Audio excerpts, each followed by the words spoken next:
နာမည်နဲ့ဘယ်ဆုံးမှာမိုးရီမုံကြီးဘယ်ဆုံးမှာလောက်ကန်နေတယ်ပြောပြရပါ ကျမနာမည်ကတော့ဒေါသနာအောင်ပါမိုးရီမိုးမီစုံ6မှာလုပ်ပါတယ်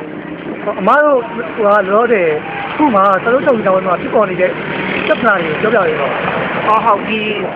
လက်မှတ်ထိုးခဲ့တယ်ဒီမိုးရီရွှေမြင့်တင်မှာပေါ့နော်လက်မှတ်ထိုးခဲ့တယ်ထိုးခဲ့တဲ့အခါမှာသူတို့ကဒီ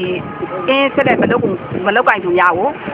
စီစစ်တံမိုးတတ်မှတ်၍နင်းနာကြီးပေးသွားရန်သဘောတူရှိပါသည်ဆိုတာရေးခဲ့ပါတယ် အဲ့ဒါတော့သူတို့ကလာရောက်မှုရှိတယ် တိုက်ရောက်မှုလုံးဝမရှိပါဘူး ဘလို့ပြောလာရောက်မှုရှိတယ်ပြော တိုက်ဘလို့လိုက်ရောက်မှုမရှိရလဲဆိုဥက္ကဋ္ဌဦးစိုးထွန်းချိန်ကလည်းဒီကိစ္စကိုသူတို့နဲ့မဆိုင်ဘူးမန်ပါနေနဲ့ပဲရှင်းပါဆိုပြီးတော့မန်ပါနေနဲ့တိုက်ပြပါတယ်မန်ပါနေလည်းလုံးဝမကြောနိုင်ဘူးအဲ့လိုပြောပါတယ်မန်ပါလည်းချွေပုံသာဒီဥရတလီဖြစ်ပါတယ် ဟုတ်ချင်းချောင်းမှုတွေရောရှိတယ် ချိန်ချမှုတွေရှိပါတယ်ချိန်ချမှုတွေကသူတို့ကဒီတရုတ်လူမျိုးရဲ့ငွေကိုဘယ်တော့မှလွယ်လွယ်ကူကူမရဘူးဆိုပြီးတော့မှသူတို့အနေနဲ့မကြောနိုင်ဘူးကြိုက်တဲ့စီတိုင်းကြိုက်တဲ့စီပြက်လို့ပြောပါတယ် အမားတို့ရောနဲ့သူဒီလိုရော်ချင်းတွေနင်းလာချင်းတွေတောင်းတဲ့ခံတယ်ဘယ်လိုလုပ်ရှိရ ခံမှန်းချေဥ90ကျော်ပါတယ် သူတို့ဘက်ကအကုန်လိုက်ရောပေးရတာ သူတို့ကဘာမှမလိုက်ရောပေးပါဘူး ရော်ချင်းတွေရောသူတို့ကလိုက်လာစီစစ်ပြီးတော့ရော်ပေးပါမယ်လို့ဦးစိုးတုံးချိန်ကိုယ်တိုင်ဂရိခံပြီးတော့မှ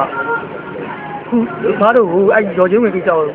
ဟိုလိုက်ရောမှုရှိတာကိုပြောပြပြီးတော့ လုံးဝတိုက်ရောမှုမရှိပါဘူးဦးစိုးထွန်းချိန်ကလည်းဘယ်ပဲတိုင်လို့ရပါတယ်ဥပဒေနဲ့ပဲအရေးယူပါဒီရွှေပုံသားရေတော်သားပေါ့နော်ကျန်တဲ့အဲ့ဒီမန်ပါလည်းကြော်မပေးပါဘူးရေတော်သားဆိုပို့ဆိုးပါတယ်ကြိုက်တဲ့စီတိုင်းကြိုက်တဲ့စီချက်ဒီရွှေပုံသားတရုတ်လူမျိုးတွေပါသူတို့တွေကလည်းချိန်ချမှုတွေလည်းရှိလာခဲ့တယ်တရုတ်ကိုပေါ့နော်ဒီလိုစမ်းလို့မရဘူးဆိုတော့လေသူတို့အနေနဲ့ပြောခဲ့ပါတယ်ပြီးတော့ကြတော့ဒီရွှေပုံသားအဓိကပို့ဆိုးပါတယ်သူတို့ကဘယ်သူမှမရောပေးနိုင်ဘူးရောလည်းမပေးဘူးဆိုတဲ့ဟာကိုအဲ့ရွှေပုံသားပို့ပြီးတော့မှဆိုးပါတယ်အဲ့ဒါနဲ့ဦးစိုးထွန်းချိန်ကိုတင်ပြခဲ့ပါတယ်ကျန်တဲ့သူအားလုံးကိုလည်းတင်ပြခဲ့ပါတယ်သူတို့ကဒီကိစ္စတွေကိုဥပဒေနဲ့ပဲအရေးယူပါလို့ပြောတယ်ကြိုက်တဲ့စီတိုင်းလို့လည်းကျမတို့ပြောပါတယ်